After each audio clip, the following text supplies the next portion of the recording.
استنى رايح فين؟ تعال اما اقول لك تشكيل منتخب مصر اللي اتسرب من امبارح، اقول لك على ال 11 لعيب اللي هيلعبوا النهارده قدام بلجيكا، وقول لي رايك في الكومنتات عشان التشكيل فيه مفاجآت كبيره جدا.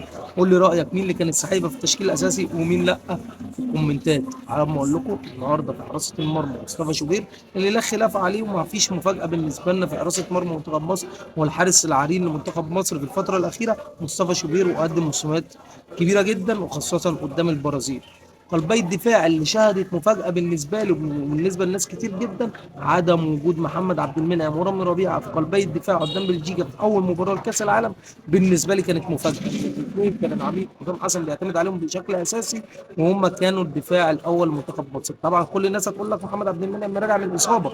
أنا واحد من الناس عارف إن محمد عبد المنعم راجع من الإصابة، ولكن محمد عبد المنعم بنص رجل هو أفضل مدافع في مصر وأحسن واحد في مصر بيطلع بالكورة، ودي خسارة كبيرة جدا النهارده عدم وجود محمد عبد المنعم ورامي ربيعه. طب العميد بادئ بمين؟ العميد بادئ بياسر ابراهيم وحمدي فتحي قلبي دفاع منتخب مصر النهارده. باك رايت مفيش خلاف على محمد هاني، والفتره الاخيره مقدم مستويات مميزه. النهارده عليه مهمه صعبه قدام دوكو، ان شاء الله كل التوفيق لمحمد هاني. باك ليفت احمد فتوح اللي في الفتره الاخيره يعتبر شبه مفيش غيره بعد الاصابه الكبيره الرباط الصليبي بتاعت محمد حمدي، شفاه الله وعافاه.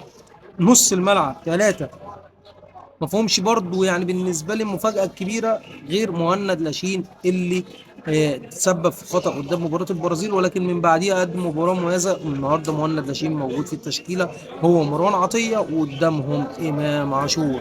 أما المثلث الهجومي المنتخب مصر اللي شهد مفاجأة كبيرة جدا من العيار التقيل، طبعا وجود صلاح ده مش مفاجأة.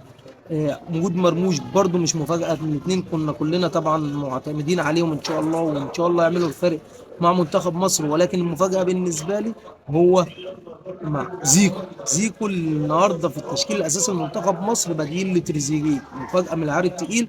حد هيقول لي دي مفاجاه، اقول له اه مفاجاه طبعا. تريزيجيه كان من العمود الاساسي لمنتخب مصر، ولكن زيكو في الفتره الاخيره مقدم مستويات مميزه. قدام روسيا سجل، قدام البرازيل سجل، وراجل الكوره ماشيه معاه، والعميد ماشي بالطريقه اللي ماشيه معاه اديله. وان شاء الله ربنا يوفق كل اي 11 لعيب هيبقوا في الملعب. كل التوفيق للرجاله في منتخب مصر، وكل التوفيق لحسام حسن.